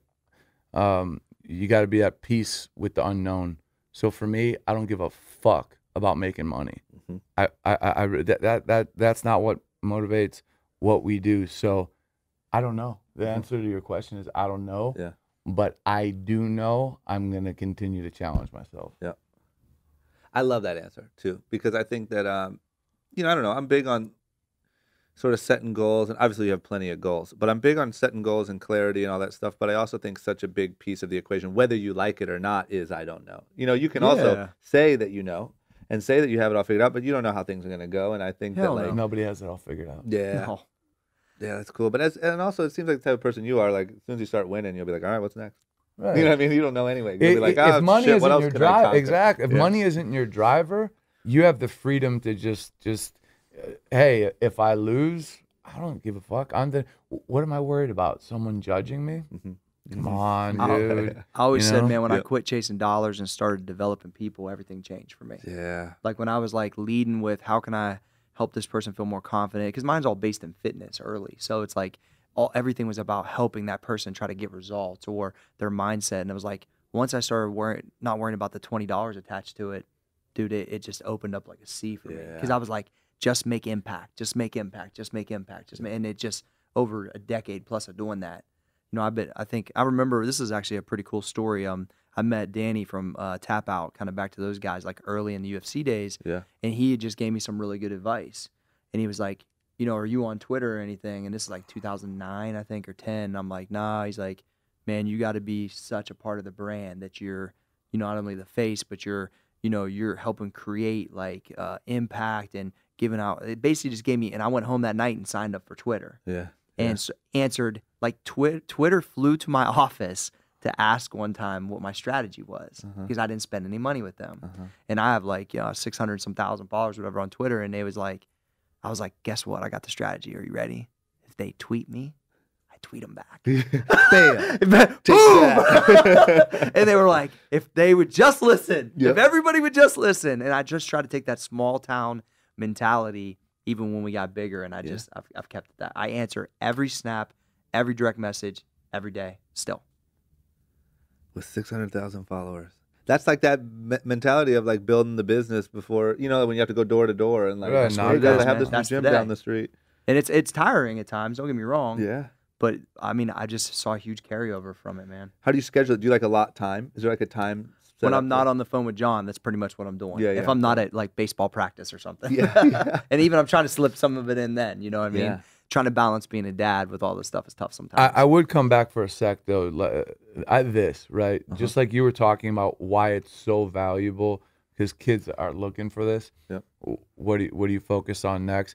Because like I said, we do have a podcasting business. I think it would be I don't like to use the terms running the bit, but really having a strong foothold in helping podcasters and companies alike really invest in this platform because it has so much value for people who want to learn. Yep. And that's what you're saying you're doing an agency. Yeah. And you're damn it, you guys are doing everything. So that's what you're Well, doing. now we're What's friends, next is Drama. literally We everything. can work together. Yeah, man. I mean, whatever we can do. I need to get a little bit more buff. I need to start We got you. monetizing my podcast. Yeah. We got all sorts of things we can work together. Oh, we got Absolutely. you on that. I'm gonna eat a whole That- I bunch think, of these honestly, protein Krispies. Dude, those Eat things are those cash money. motherfuckers up, dude. Dip 'em in I'm milk. on it, bro. That's my key Yeah. to weight gain. No, I'm telling you, those things are good. You know, honestly, with Rob and you being from Ohio, Yeah. obviously growing up as an entrepreneur and seeing what you guys did, it was always, super motivational for me. Yeah. And so, like being able to come here today and meet you in person, and just I've been watching what you guys have done for so long. I was excited about it. Yeah, you thank know, you, just man. yeah, of Me course, too. man. Just Really cool. just respect, you know. Yeah. Absolutely. It's funny. I do think that, you know, obviously now I'm a little bit more direct about my goal to inspire the next generation of young entrepreneurs and achievers, I'll say. Yeah. But I think in those times, like we were having a lot of fun. I think Rob was more conscious of it than I was, but we were having a lot of fun, but didn't really realize how many people we were inspiring. And I think Yeah. now people come to us that, because now it's been long enough, right, where these people have legitimate businesses and For these sure. people, you know, whatever. And they come to us and say that we were an inspiration or that we changed the way they looked at marketing or blah, blah, blah. And like, it's a pretty crazy, you know, I did a interview with Tom Bilyeu from Quest Nutrition, who, you know, Crushed it. he sold his part, I think, at $1 billion valuation.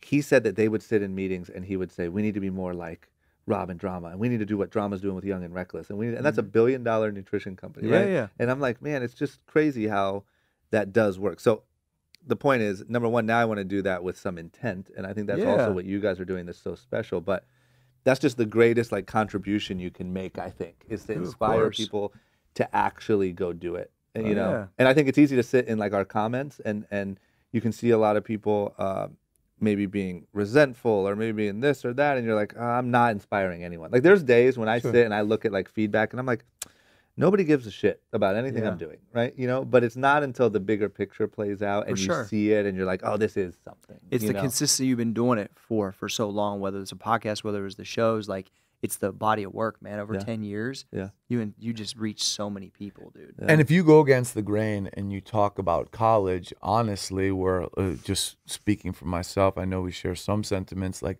I think it's at this Dead. point, it's a fucking scam. Yeah, 100%. It's just a fucking scam, especially if you're borrowing. If you speak like that, parents and a lot of people who went to college who aren't making the money that they feel they should be, they get mad at you because they're mad about their situation, but they're going to project it on you. Yep. So that's one thing I've run into is like, who do you think you are? I mean, I don't think I'm nobody. I just tell you, this is my opinion. But on the I'm not flip saying side, I'm we're right. trying to go to the university, but we're trying to go to the university and help because we know they need it. Yeah. 100%. I mean, so it's cool. And you're offering the education, whether it's through podcast, Instagram, no matter what it is. There it You're is. not just saying, haha, you're an idiot, you paid for college, you're getting duped. Like, you're offering the alternative. Right. You know what I mean? Absolutely. Which is cool. Yeah. Let me ask you this, because I think you guys might have some good insight on this. Is like, when you're feeling, do you guys have any routines or any practices or anything for when you're feeling out of it, not creative, not inspired? You know, you guys are both really inspired guys and have this inspiring energy, but like, what about when you're just feeling? Great question, man. Go ahead, Johnny. Yeah. So when I'm feeling flat, it's always because I'm not married. Cory's obviously happily married. He's got a great wife.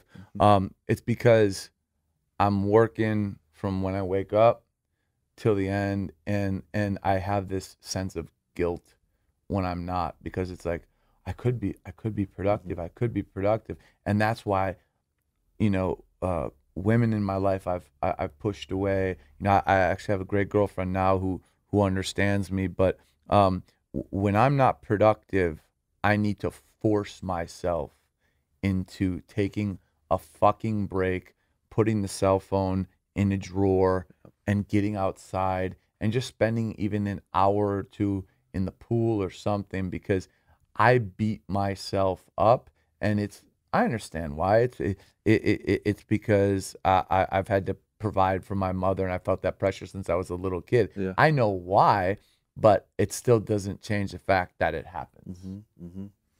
Yeah, so I'm like, I hit times like that, and I have like certain things that I kind of try to run through to see what kind of kicks me out of it. So one's always music. Yeah. Like if I'm just feeling flat, straight to Pac, straight to Biggie, like 90s. I mean, I grew up in that, because it's funny. It's like, you know, I graduated in 97. So everything through high school, I just happened to live in the time when that was the most popular. Yeah. And I'm living in a trailer. I'm trying to come up, like, and you know, it doesn't matter what race you are. That resonated with me, and I was course. like, hey, let's do this. And so I first start with some music. If that doesn't do it, then I go like to some old school training, like bare bones Arnold type stuff, like, because it's all based like in the gym. That gets my mind right. And if I'm really struggling with something, I'll shut it all down and I'll just head back home and just go off the mat for a day. Yeah. Now my wife makes me go on vacation 3 to 4 times a year, you know, some long, some short. She like forces me to do it. Yeah. And I'm grumpy at the beginning and I'm grumpy at the end. Not because I don't want to be there with her and the kids. It's just because I feel the same pressure. Yeah. Right? Because when you want to change the generation, there's some pressure there. Yeah, a little right? bit. And so I have these routines that usually kick me out of it. And because of my routine, if I'm, you know, kind of got away from personal development for a short period of time, maybe I haven't been listening to enough podcasts or listening to enough audiobooks, like I have some friends, some athletes and stuff that I hang out with that are all kind of in that same routine. And I'll reach out to Maurice Claret, is a real good friend of mine, and John and I are going to do a show with him here soon too on our new platform. And it's like, I'll say, hey, Reese, what have you been listening to? Because, you know, he had a crazy story, the Ohio State running back that and has built a multi-million-dollar business. And so I'll holler at Reese, or I'll just hit up some of the friends, say, man, what's been on your mind lately, and it's kind of got you on track. And so I kind of just go through all these things, man, and usually I can kick it in a day or so. Yeah. But it does happen. Happens to everybody.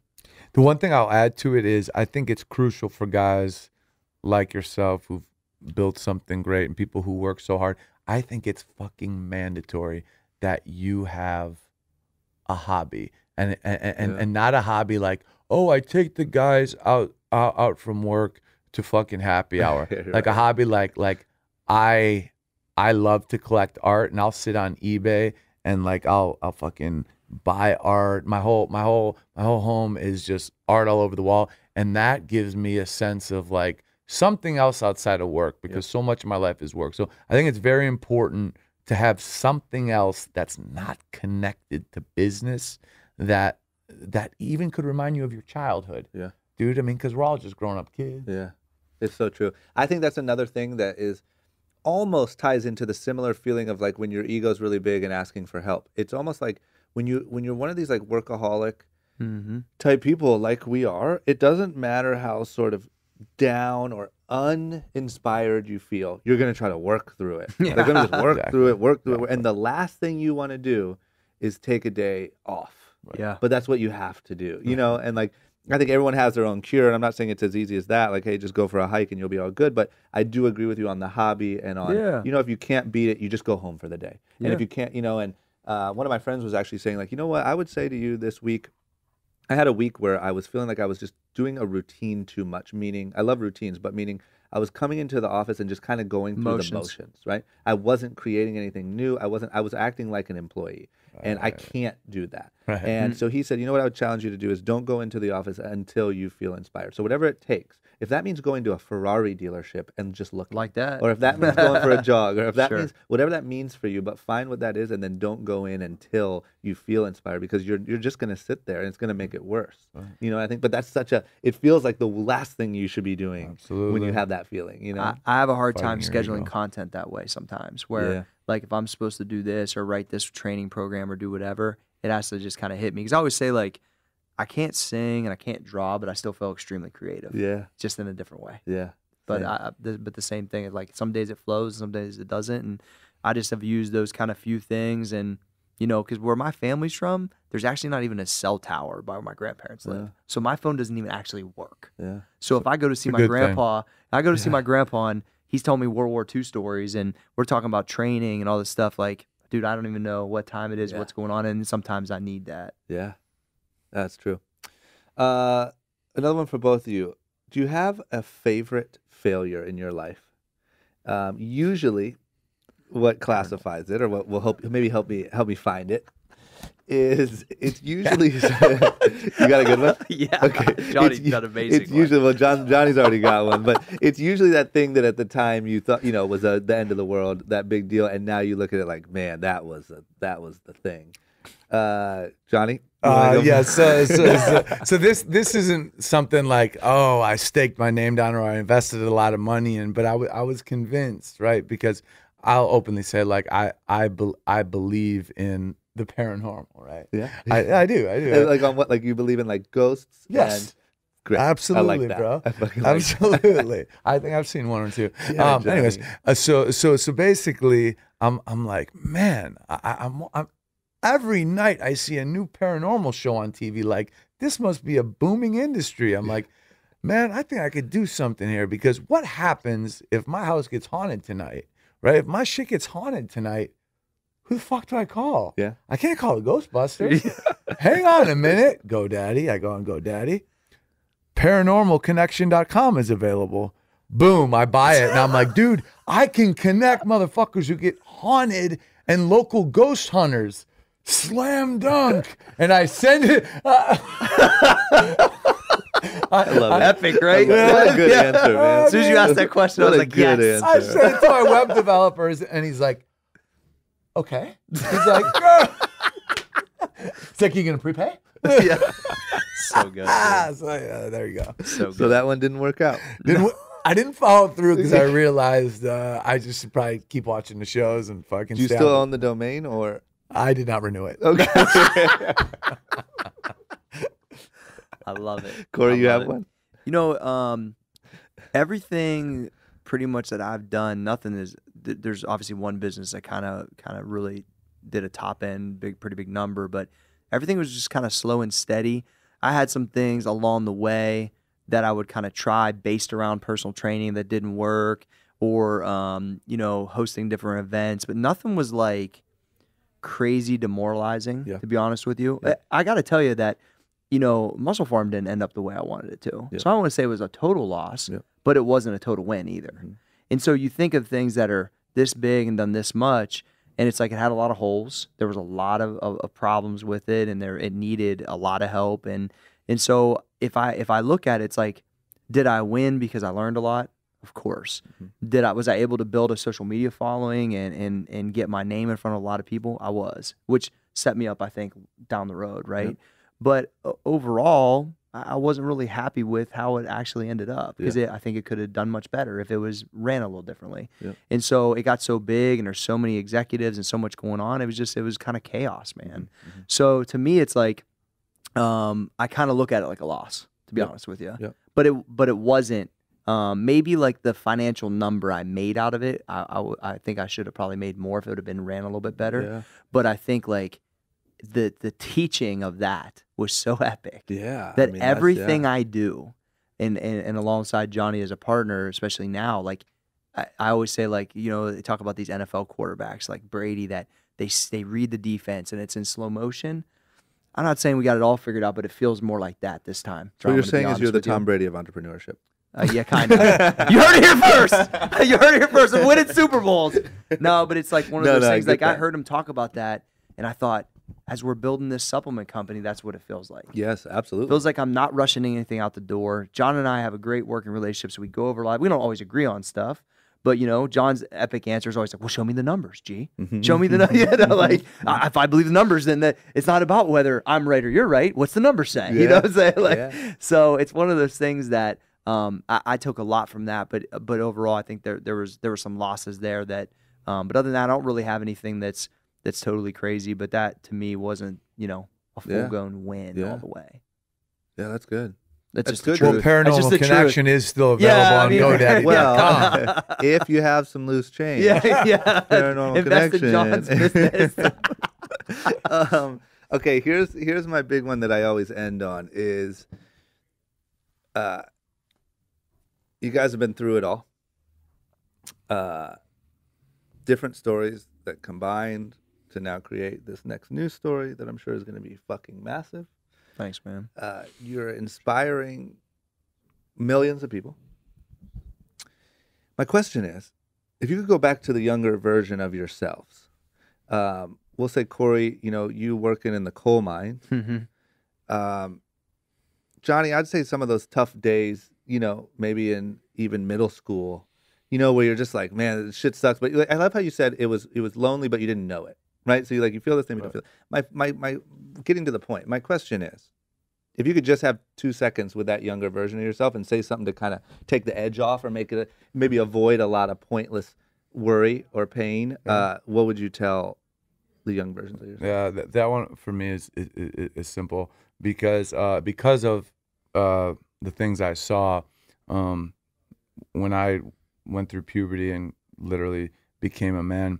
I felt like I wasn't a man because I was in the same vicinity where my mother was abused, so I felt like a bitch. I felt like a little pussy. So it really messed with me for a long time. So I would say to myself, dude, you're a kid. You're a fucking kid. There ain't a damn thing you could do about it, bro. So I think that's what I'd say to myself. Yep.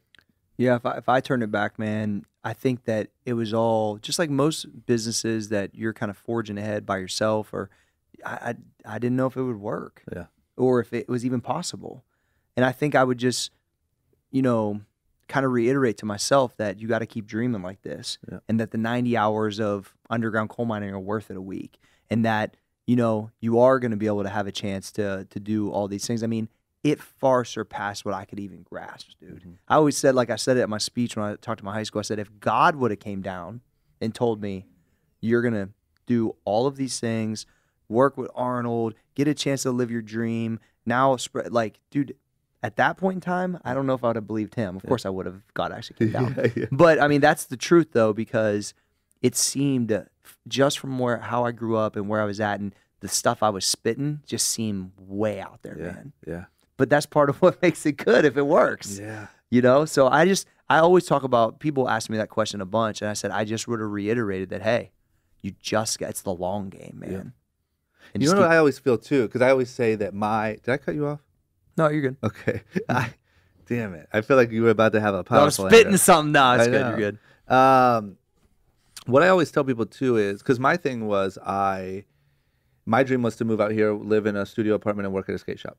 right? That was my wildest dreams. Be able to do whatever I wanted. Be able to drink unlimited beer. Yeah. You lived that pretty fast, I'm sure.